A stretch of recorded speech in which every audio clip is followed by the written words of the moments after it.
All right, you want to start a group ride. Here's how to do it. My name is Fletcher. I've been riding electric unicycles for about like 4 or 5 years and been group riding for about 3 years. I started my own group in Savannah, Georgia, and it's been quite a journey. And I want to sort of tell you how it's gone and sort of like give any sort of advice with how to start your own group. Hopefully you find this helpful. And this is just like, a guide and advice. It's not really anything that's like set in stone. Each group has their own way of running things. Here's sort of how I've found success in my group and sort of how I got sort of a group of roughly about 20 riders or so showing up weekly, and sort of the mindset, philosophy, and sort of things that go on as a group rider. So hope you find this interesting, and let's jump into it. So as the sort of ride leader, you're gonna have a bunch of different responsibilities. The first one is sort of promotion, second one, scheduling, mapping out the rides, shepherding the group, and sort of the logistics and stuff that sort of pop up during a ride. The first step in order to get people to meet up is to get them to show up. You're gonna wanna use social media in order to help organize. Hey, here I'm with Smalls. He runs LAPEV, a Esk8 group in LA, and I was wondering, what advice do you have for people that want to start their own Esk8 group? I think just with your social media, what you do is to show people what the community is like, and just all aspects of that. Which like this. Just having fun and just, bring heart to the community. It's all about heart, and it's all about, ultimately the community, because the rides are easy. People will come to the rides, but to build a community, it's another thing. Okay. And I think by representing that, by showing the humanity side of it, alongside with the cool rides and the cool shit and the cool DIYs, things like that. Okay, cool. Yeah.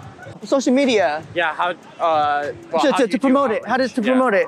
Well, I think definitely on Instagram is definitely where you need to build that community base. It's very picture-driven, fast, and very easy to relate and digest. Okay. But then definitely having a Facebook group for communication is always nice too.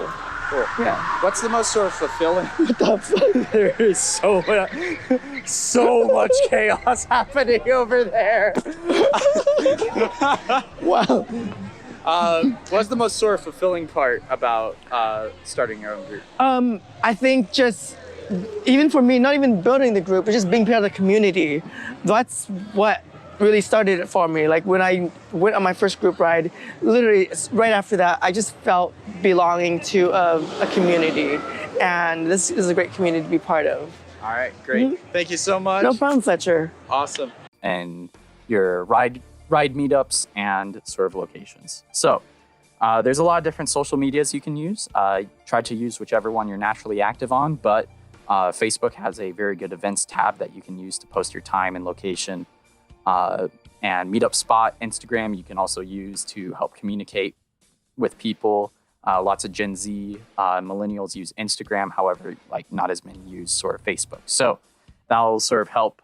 Using both of those two tools, I've been able to find a pretty good sort of advertising and sort of showing place. The next sort of thing is to always film, try to film and video content to post on the sites as well, so they know that the sort of group is active, and also like approach everyone. You see you're riding around the city and stuff, and you see somebody like riding around with some sort of electric vehicle, whether that's like a Onewheel or skateboard or anything of the sort. You're gonna want to sort of ride up and be like, "Hey, I run the city group ride, blah blah blah, and would love to have you." That may feel a little bit weird, especially if you're in like Europe and like it's terrifying to like approach anyone on the street. But I've found a lot of success that way, and it helps you with your charisma and sort of social ability. So it won't be as weird, and like they'll respect it and stuff like that. I haven't had any sort of weird results, and I've actually made some of my best friends that way. You're gonna start small, like riding with about 2 or 3 people. Make it sort of like a weekly consistent time and place to show up, so it starts to get integrated into everyone else's schedule. Once you have that sort of small group, You're going to want to sort of create a small group chat on some social medias to help, you organize the rides and stuff like that, whether people are available or not, and sort of work out the best time and location that gets the most people to show up. Sort of like first sort of founding group, you want people that are like friendly, reliable, enthusiastic, good communicators, and sort of competent and follow directions pretty well as sort of like your first base group members and like your first like goons. Once you get that and you have like 3 or 4 people showing up weekly, congrats, you have a group ride. It'll start slow, but it'll grow exponentially from there. When it comes to scheduling like a time and location for the rides to take place, you're gonna want somewhere like central, recognizable, and sort of visible. You wanna think about somewhere with like easy parking and also safe parking that people can park without like their cars being broken into while they're gone. As well as sort of an area that people can sort of stage and like lay out their gears and vehicles and sort of walk around with playing music or whatever like that. And you won't be bothered by security, Karens or Karen security. Generally, I've seen a lot of places for like ride meetups in front of like open air malls, in front of like non-busy Starbucks, or empty parking lots are sort of all great sort of meetup spots. The sort of best times to meet up generally I found are like weekends, evenings, or like Sunday or Saturday morning, or funny enough, like Thursday nights are generally pretty good because it's like Friday Eve. Nobody really has stuff going on Thursday nights. You as like the leader, sort of like the group leader or whatever, the organizer, you're gonna wanna make sure you are at every sort of meet up and meeting up early, arriving a little bit early on location so that, new people that show up on time will see someone that is there and they know it's like a real thing. Work to gain that and be able to communicate with others from where the spot is. When new people arrive in the group, you're gonna wanna help sort of introduce them socially and get them like interacting with everyone. So like there's good sort of group cohesion and there's not people like kind of like having weird vibes in the corner. Like try to introduce them and be friendly. You could do that. Anyone can do that. So when you're looking to like route out, like create a route or whatever for your group, what do you look for? So whenever I create a route, I always do it with I keep in mind that we're gonna have small electric skateboard tires and scooter tires and stuff in the mix. So I try to pick smooth roads and all that. But also, depending on the quantity of people that I expect on the ride, dictates the roads that we need to take, whether it's a multi-lane road or a single lane. If it's, if we have a lot of people, obviously a single lane road is going to be very tough. So choosing a route that is smooth and easy the whole way, there's a lot of little factors that go with it, and it just each and every group ride is completely different. So for last year's Halloween group ride, I will say there was some spots where a little bumpy, but it was not too bad all around. But that route was specifically selected to be as accommodating as possible to the mass majority. So we had to make a lot of sacrifices in order to make like a general, this is what everyone needs to do, stick together. It was tough to get like fast bikes to slow down and then slow guys to speed up and kind of fit a middle speed. There were some accidents, there were this and that, but when you plan a ride well, when you choose the route well, you're gonna have enough open space that it doesn't interfere with other people too much while you're riding. If you plan a ride out, you got leaders that can handle all that while the group keeps on riding and stuff. But basically, when I'm making a route, there's so many little factors involved, and it just depends on every single. It depends on the type of route that I need to make for that week. Generally, you want routes to consist of a variety of environments and locations that flow sort of seamlessly into each other. Savannah does a pretty good job with this because there's like river walk, there's sort of like park, Forsyth Park, and a lot of sort of like winding streets and stuff. Also, it's like low speed too on roads, which is very important. You want sort of streets and paths that like the group can ride safely on. Try to avoid long straight roads that are like have a speed limit that's like double your group speed, so cars don't have to like swerve around you and stuff. You want to add in a lot of sort of like scenic views and vistas with like a manageable amount of traffic.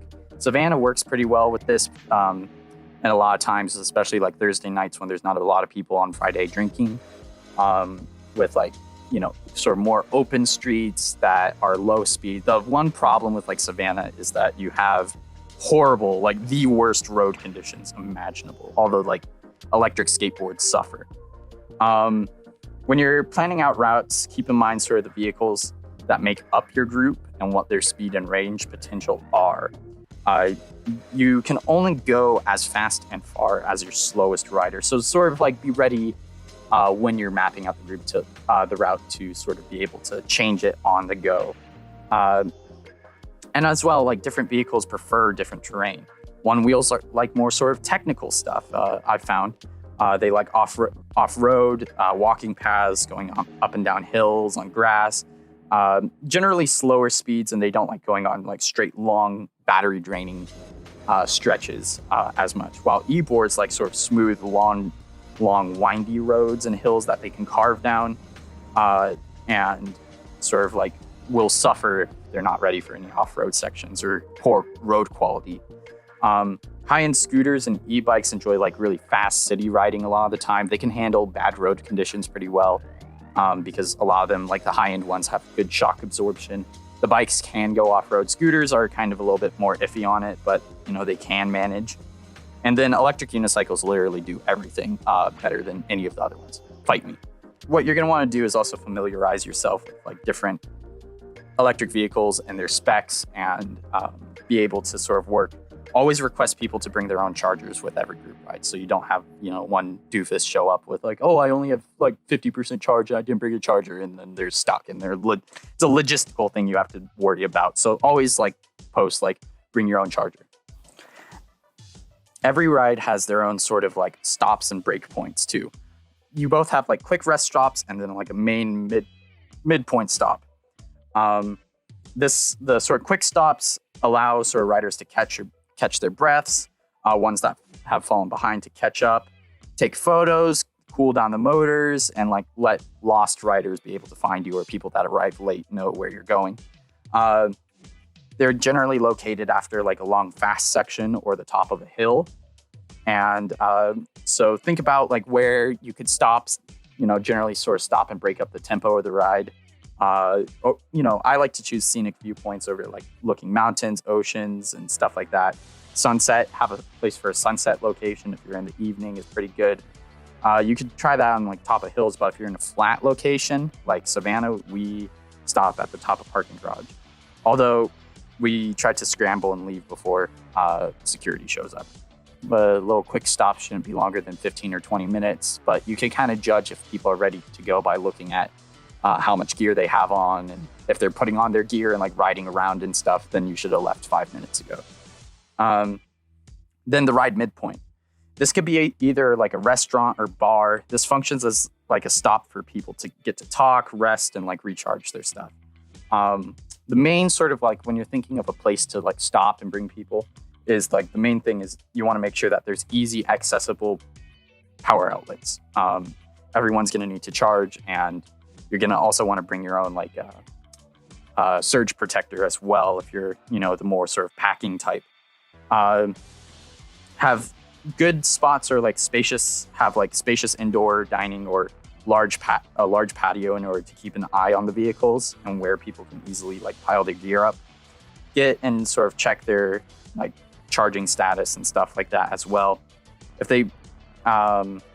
you show up at like to a location with a sort of small members and grow the group over time organically and consistent, you're like more consistent, and you know, generally the staff won't bother you. I haven't had any sort of staff bothering us unless we've like tripped the power breaker or anything with like too many people charging.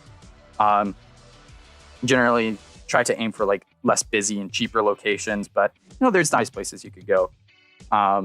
With like, you want lots of available seating as well. Depending on the distance of the ride, you want to stop at these locations to like 45 minutes to 1.5 hours. Remember, people are going to want to ride pretty quickly and fast right after the midpoint charge and at the beginning of the ride. So work on that. The most important step is sort of like leading the group ride. When you're leading a group ride, you have sort of two main goals. The main, first of all, is sort of maintaining group cohesion and making sure everyone's sort of in the same group. You want to do this so that, you know, you don't lose people in the back, or because like once the group sort of gets stretched out too far, a red light can like chop the group in half, and then you have to stop the front half or the later half. Or if it gets too stretched out too far, somebody in the back can go down, and then like if nobody sees it, that's kind of bad. As well as like the more sort of like traffic problems will happen, is especially if you have a long group and it's stretched all the way out. So making sure like you keep the momentum up, but also like giving like little spots for people to meet up is sort of like catch up and stuff is generally good, because not all the time, unless you're in like a one wheel group, or well, there's multiple different types of one wheels. Most of the time people aren't going to be riding the same sort of thing. You're going to have people that want to go fast and people that want to go slow. You're not as sort of a ride leader, you definitely should be in front of the group. It's a lot easier, and people have generally a lot more fun, I've noticed, like when the sort of like leader is like doing a good job of like signaling which direction to go, and people aren't naturally like having to think of like the route they're going on. They're just going with the flow of people. Use clear hand signals to communicate like sudden turns, slowdowns, and stops.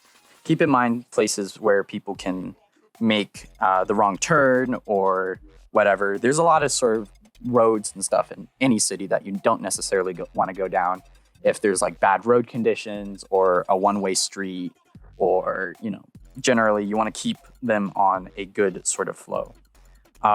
Work with traffic and don't fight against it. This, like, generally you don't want to be going down like wrong ways or like have any sort of weird road crossings. I haven't had too much experience of this happening, although there's been a sort of couple times where I would have like changed the route or whatever, but you know, you want to maintain the lead of the group generally.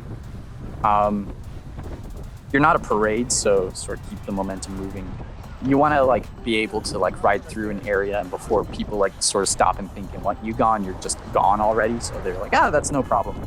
Not holding up traffic or like doing like wheelies or dumb stuff in the middle of the road, you know, in circles.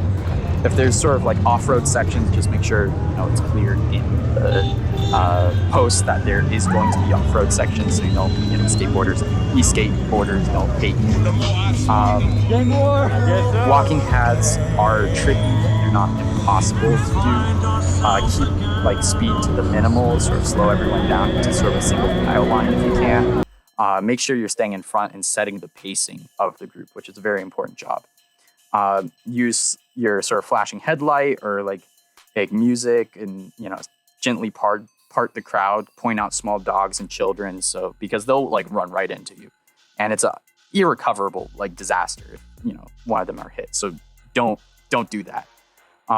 Generally, the one other sort of place I would say is like kind of tricky is like sort of pedestrian filled two-way bike lanes. You generally see this in either like popular bike trails or like riverside trails where people like love going walking and running. What happens when there's sort of a large, fast group of riders is like you're going to want to be passing like the walkers and the bicyclists, but there's also people coming in the other direction. And because there's such a large group, all the passing people can like possibly have a head-on collision, and that's generally wanting to be avoided. So if you're riding with a large group, don't be afraid to move onto the streets. But if you're in a small group or whatever, those are fun places to ride, so go ahead. As the sort of like organizer and sort of ride leader, you can't really necessarily control other people's behavior, but you can come prepared. Sort of promote safety gear is generally a good thing. Lots of rides have like mandatory helmet policy. I know that's LAESK8 has a mandatory helmet policy, which is generally good. We've had a lot of, you know, this is dangerous for us. So make sure, you know, promote safety gear whenever you can.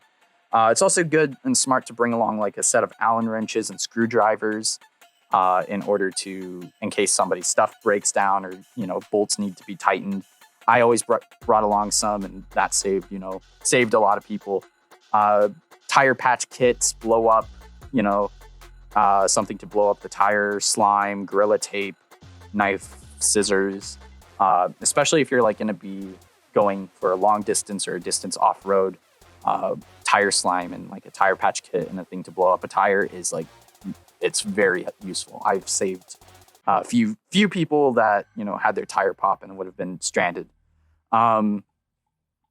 First aid is really good. I don't know how to do too much first aid, but like definitely bring stuff for road rashes or like common injuries are generally like sprained wrists, twisted ankle, collarbones are very common. So, you know, watch out for falling collarbones.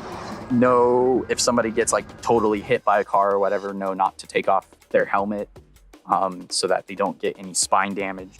And it's on you to sort of promote the sort of energy and culture you want within a ride group. Generally, my view is how I ride my own group is that this is sort of a new hobby, and this is going to be a lot of people's like first exposure to the hobby. And you want more people on your side and these to be more distributed before like dumb boomer lawmakers come up and be like, oh, these need to be banned because too much fun. So you want to promote this as a positive thing rather than a negative thing. I'll get more into that later, but you know, it's on you to choose how you want to ride. You know, I love sort of the hooligan energy as much as the next guy. And, you know, there's groups that have that and groups that are more sort of like organized. It's your call. I don't have any sort of like, hey, position on that. And yeah, so most important thing is to have fun and whatever type of fun you want. As you're sort of like become a ride organizer, you're going to sort of find you're going to get more enjoyment from it in a different way from just being a ride attendee. You're going to find sort of like more meaning in like being able to sort of create your own community and sort of creating this thing where everybody having something that people can genuinely look forward to every week is something that is so important for mental health, especially for people our age demographic. Also a hobby that's outside and exploring your local area. Like so many stuff is moving indoors, like hobbies and stuff where it's like everything's on the computer. And this is something that's outside and can get people actually like caring about their local area, which is really fantastic in the modern day, especially if you're like, you can't find a community that like is easy for you to fit in. This is a great way of like starting your own thing and like meeting people that you like. And generally it's a lot of, I like Esk8 groups a lot because they're not pretentious at all. Like, you know, if you have like a low end stuff or whatever, like nobody judges you for starting because everyone knows like you got to start somewhere. And it's opened a lot of amazing doors for me. I've met my best friend Isaiah here, and he used to just ride roller skates around town, and we would just like ride through the city until like 3 a.m. at night, enjoying like beautiful nighttime Savannah. And I also met a really good friend, and we got to go, we set up like an Esk8 road trip, and I got to like tour Florida for the first time and meet so many amazing people. And thanks to this hobby, you know, it's like I got to ride in Apple Valley and race, and it's a lot of really cool technology, and it's sort of helping me be inspired as a industrial design student. And it's just really exciting. And you never know where this sort of hobby and group will lead you. So overall, I would totally recommend starting, you know, a local city group for you and your city and stuff. And overall, it's pretty good. So good luck and ride safe. Have fun.